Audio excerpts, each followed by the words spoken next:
Welcome to Ascend and Awaken, a life of balance.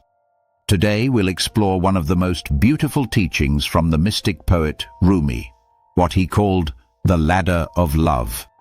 It's not a ladder we climb with our hands, but one our hearts ascend, rung by rung, through stages of love that awaken us from ego to unity. Each step reveals a deeper layer of what love truly means, from desire and attachment to compassion and surrender, to divine union itself. Rumi saw love as the central force of the universe, the energy that moves stars, awakens the heart, and dissolves all illusions of separation. He wrote, "Love is the bridge between you and everything." For Rumi, love wasn't something we find, it's what we are.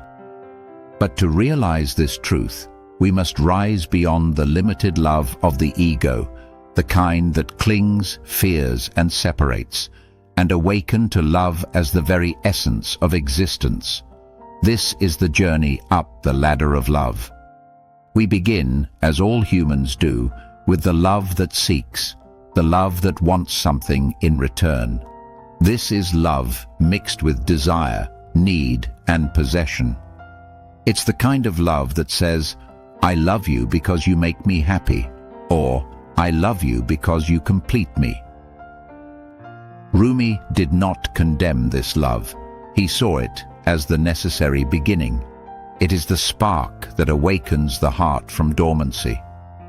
But if we stay here, love becomes fragile. It depends on conditions, outcomes, and others' approval. True growth begins when love starts to ask for nothing in return.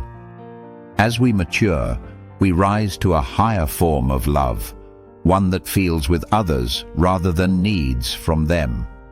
This is compassionate love, the love that seeks to understand, to heal, and to give without counting the cost. Rumi wrote, "Through love, all pain will turn to medicine." At this level, the ego begins to soften. We realize that love is not about filling our emptiness, but about seeing the same divine spark in everyone we meet. Beyond compassion lies surrender, the point where love stops being personal and becomes sacred. Here, love is no longer a transaction or even an emotion. It becomes a devotion, a surrender to the flow of life, to the beloved that moves through all things. Rumi expressed this beautifully. "I want to sing like the birds sing, not worrying about who hears or what they think." In surrender, the ego finally releases control. We stop trying to manage love, and instead, we become it. At the top of Rumi's ladder is divine love, the realization that the lover, the beloved, and love itself are one. Here, there is no me or you, only the awareness of unity, the truth that love is the essence of God, and God is the essence of love. Rumi said, "I have been looking for myself, but now I see I am the one I seek." This is the moment of awakening, when love no longer rises or falls, begins or ends. It simply is. Rumi taught that love is not merely an emotion, it's a fire that burns away everything false. When we love deeply, beyond ego and expectation, something within us dies, and something far greater is born.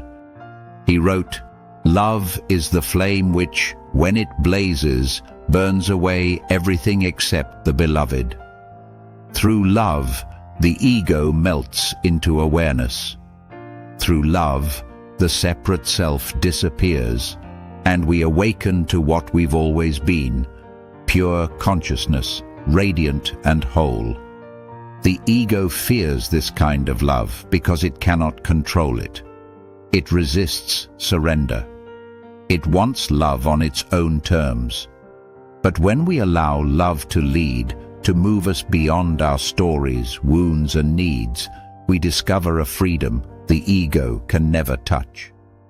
At first, this can feel like loss, but what's lost is illusion. What's revealed is truth. The love that rises beyond the ego is not fragile, it is vast, peaceful, and eternal. Rumi's poetry often refers to the beloved. He used that word not to describe another person, but the divine presence that lives within all. To love the beloved is to fall in love with the essence of life itself. It's to see the sacred in every face, the divine in every heart. Rumi said, "Your task is not to seek for love, but merely to seek and find all the barriers within yourself that you have built against it."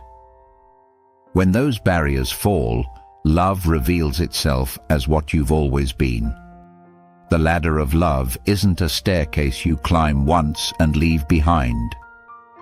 We move up and down its rungs throughout our lives, sometimes loving with ego, sometimes with soul, and sometimes with pure spirit.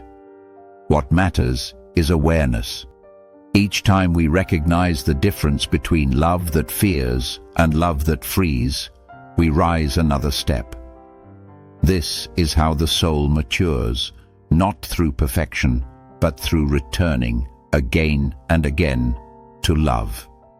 At the end of the ladder, Rumi says, "There is no ladder, because there is no other. The seeker and the sought merge." The drop remembers it is the ocean. This is the essence of awakening, to realize that love is not a path to God. Love is God, expressing through you, as you. In that realization, everything changes, yet nothing needs to. Because heaven, peace, and love were within you all along. Rumi's Ladder of Love invites us to rise, not by striving, but by surrendering. Each step up the ladder is a step down from the ego. Each layer we shed reveals more of what's eternal. Love begins as desire, grows into compassion, deepens into surrender, and ends in divine remembrance. And through it all, one truth remains. Love is the whole thing. We are only pieces. When you live this truth, when you see through love's eyes, the ladder disappears and only the beloved remains. Thank you for joining me for this reflection on Rumi's Ladder of Love, rising beyond the ego. If this message resonates, subscribe to Ascend and Awaken, a life of balance. And in the comments, share which rung of the ladder of love you most relate to right now, seeking, compassion, surrender, or divine unity. Peace, love, and light to you on your continual spiritual journey.